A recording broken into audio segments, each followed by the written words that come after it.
जय जय शङ्कर हर हर शङ्कर जय जय शङ्कर हर हर शङ्कर जय जय शङ्कर हर हर शङ्कर जय जय शङ्कर. வேதமதம் தெய்வத்தின் குரல் இரண்டாம் பாகம். கிரகஸ்தாசிரமம், இல்லறம், மற்ற சம்ஸ்காரங்கள். இந்த 40 சொல்லாவிட்டாலும் ஹிந்துக்கள் அனைவரும் கர்ணவேதனம் காதுகுத்தல், அக்ஷராபியாசம் படிக்க வைத்தல் ஆகியவற்றையும் மதானுஷ்டானமாகவே செய்தாக வேண்டும். கடைசியில் செய்கிற தகனமும் இப்படியே 40 வராவிட்டாலும் அந்தியஷ்டி அந்திய இஷ்டி கடைசி வேள்வி என்பதாக வைதிக மந்திரங்களோடு செய்யப்பட வேண்டியதாகும். அதை செத்துப்போனவனே பண்ணிக்கொள்ள முடியாதல்லவா? புத்திரர் அல்லது தாயாதிதாமே பண்ண வேண்டும். அதனால் இவனது 40 சம்ஸ்காரத்தில் வராமல் இவனுக்காக பிறர் பண்ணுவதான பித்ரு காரியங்களில் அது வந்துவிடுகிறது. ஆஹிதாக்னியாக இருக்கப்பட்ட ஒருவனுக்கு அவன் ஆயுள் பூராவும் உபாசித்த கிருஹ்யாக்னி, திரேதாக்னி, முத்தி இரண்டையும் சேர்த்து இந்த 4 அக்னிகளையுமே கொண்டு தகன சம்ஸ்காரம் செய்ய வேண்டும். இவன் ரக்ஷித அக்னியே இவன் சரீரத்தை போக்கி ஜீவனை புண்ணியலோகத்தில் சேர்க்கிறது. திரேதாக்னி உபாசிக்காமல் கிருஹ்யமாக உபாசனம் மட்டும் பண்ணினவனுக்கு அந்த உபாசனாக்னியினாலே தகனம் செய்ய வேண்டும். இவன் சந்நியாசம் வாங்கி கொள்ளாமலே செத்து போனால்தான் இப்படி. துறவியானால் தகனமே இல்லையே.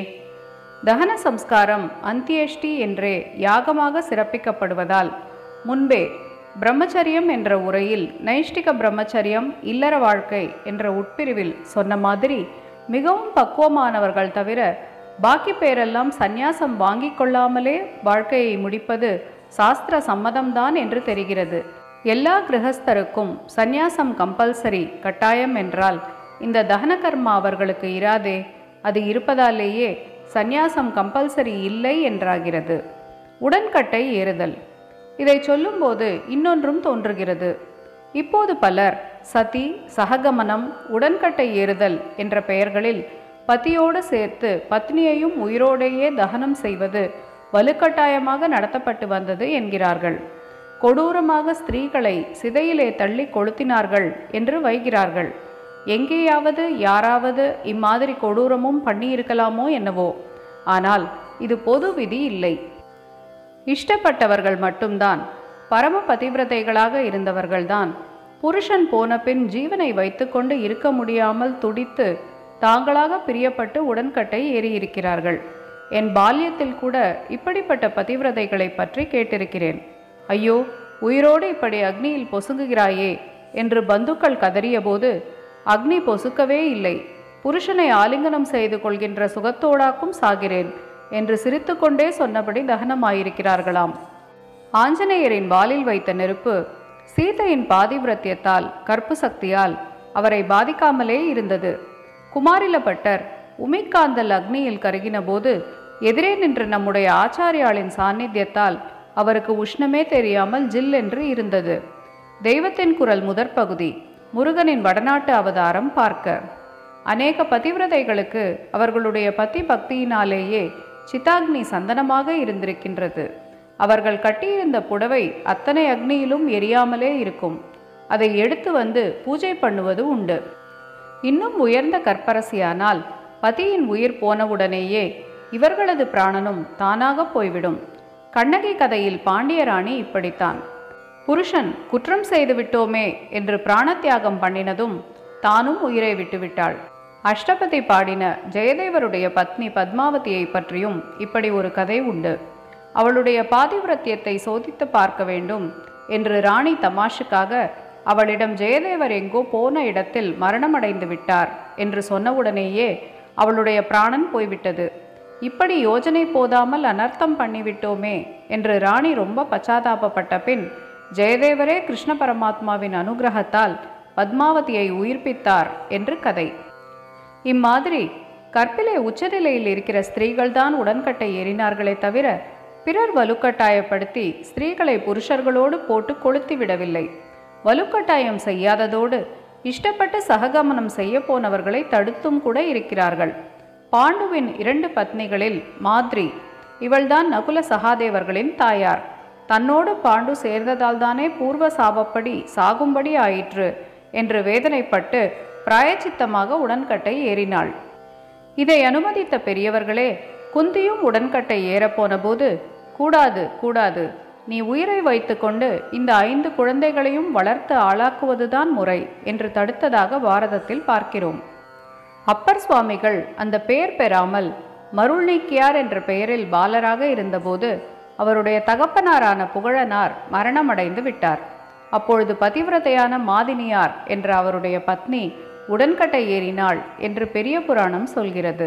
இந்த கற்பை விட உசந்ததாயிருக்கிறது இவர்களுடைய புத்ரி, அதாவது அப்பரின் தமக்கை காட்டிய பாதிவிரத்தியம்.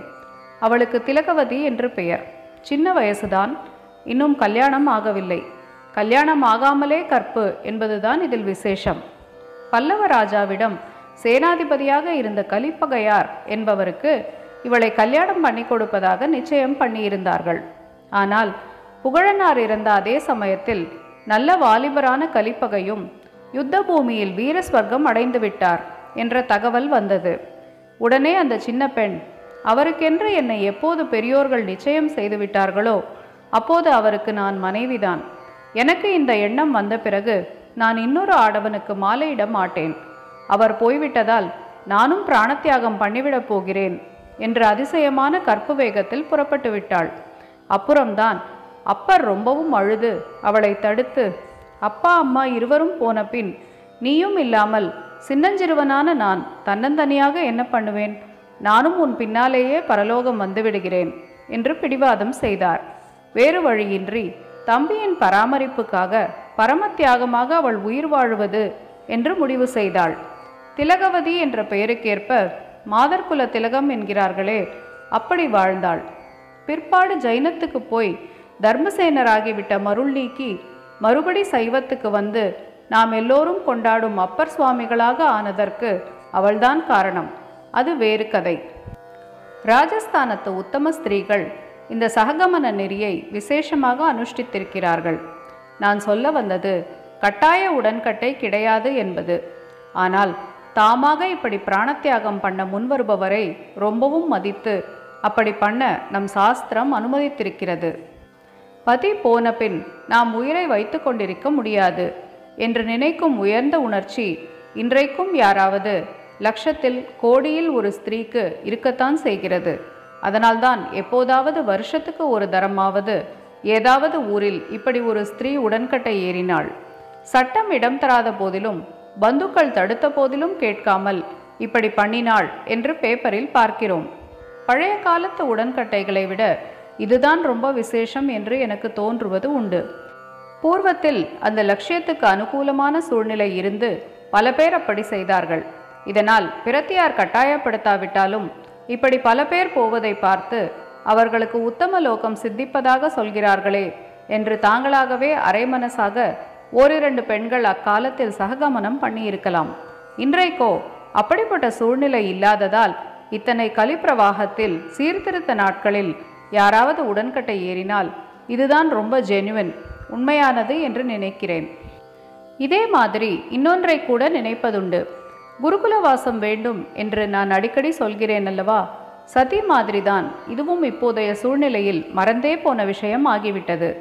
முன்பு சர்வசாதாரணமாய் இருந்த குருகுல முறையை இப்போது நடத்துவது அசாத்தியம் என்கிற அளவுக்கு ஆக்கியிருக்கிறோம்.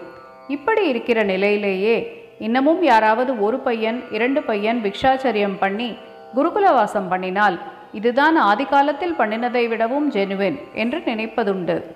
சந்நியாசம் எல்லாருக்கும் கம்பல்சரி இல்லை என்கிற மாதிரியே சககமனம் பெண்கள் யாவருக்கும் கம்பல்சரி இல்லை என்பதற்கு ஒரு அழுத்தமான காரணம் சொல்கிறேன். தர்மசாஸ்திரங்களில் விதவா தர்மங்கள் என்பதாக கைம்பெண்கள் இருக்க வேண்டிய முறைகளை பற்றி நிறைய சொல்லியிருக்கிறது. எல்லோருக்கும் சந்நியாசம் என்றால் தகன சம்ஸ்காரமே சாஸ்திரத்தில் இருக்காது என்கிற மாதிரி விதவைகள் எல்லோரும் புருஷனோடேயே சிதை ஏற வேண்டும் என்று கட்டாயமாக இருந்திருந்தால் விதவா தர்மம் என்று ஒன்று இருக்கவே இடமிருந்திருக்காது அல்லவா? மரணமாவது எப்போது வருகிறது என்று எவருக்கும் தெரியாது. பால்யத்திலோ அல்லது கிரகஸ்தாசிரமத்திலோ திடீரென்று மரணம் சம்பவித்து விடலாம். அதனால் எல்லோரும் சந்நியாசம் வாங்கி கொண்டுதான் சாக வேண்டும் என்று எதிர்பார்க்க முடியாது.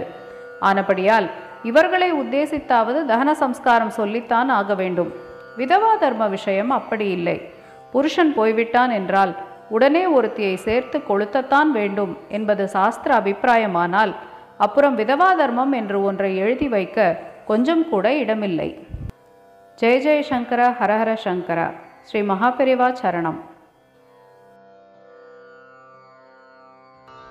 जय जय शंकर हर हर शंकर जय जय शंकर हर हर शंकर जय जय शंकर हर हर शंकर.